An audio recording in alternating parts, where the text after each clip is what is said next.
or other personal information. Okay. And it's super simple to use. So basically, you just enter in your email address. Okay.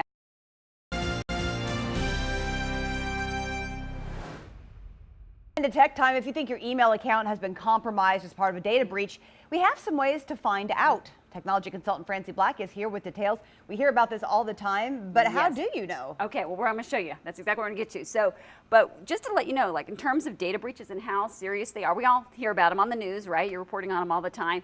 But here's some of the largest data breaches that are listed. So, in this one, 711 million names, okay? MySpace, 359 million. LinkedIn, 164 million. Adobe, 150. These are huge data breaches. And then there's some recently added ones. And these all come from a website that's called Have I Been Pawned, okay? I'm sure I have. I don't even need to look.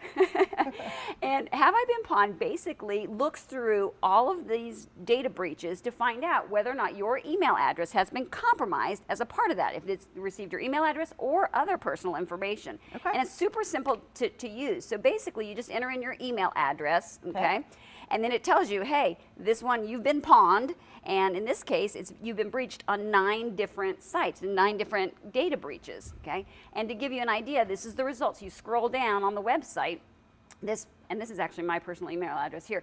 So in 2012, Dropbox, my email, it tells you exactly your email address and my password was compromised, okay, which is pretty serious. LinkedIn, email address and passwords, okay? I don't even know what River City Media is. This is something I guess I had access to. I didn't even know I had an account there, but even my IP address and my physical address. So it gives you that information. So, what do you do? What do you do? Exactly. Like, that's pretty scary. It is pretty when the scary. tech person has been pawned that many times. Exactly.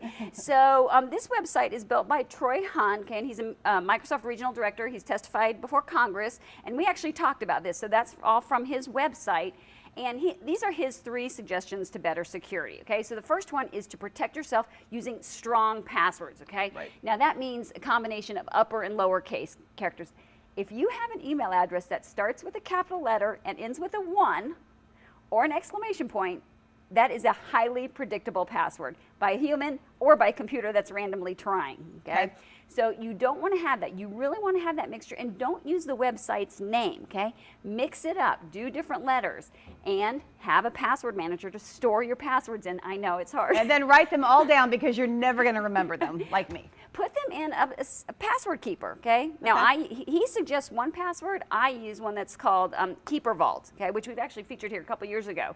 But store them in there. The other thing that you can do is 2-factor authentication, which means that you have to have a second, like typically a code that gets texted to you to say, hey, give a second point of entry.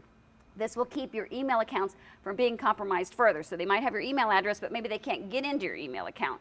But you want to keep them out, so change your passwords if you've been compromised, definitely. And the last one that you can do is that you can actually subscribe to his service, and it will send you a notification if there's a new breach, and it'll tell you that you've been compromised. Get in there, change your password, follow those things. And I've got all that information at iPadWisdom.com, and I'll send it out to you as well. But it's a pretty serious thing because your email account is your hub. It's your gatekeeper for information, and you don't want people to compromise on that. Absolutely. And then the last thing I was just going to remind people is that we have our robotics and programming camps. They're going on right now. Yeah, we featured it on the morning show. If you guys saw that, the cool robots. And you'll learn how to build these. You'll code them. You move them around. They're super fun. We've got 4 weeks of camp.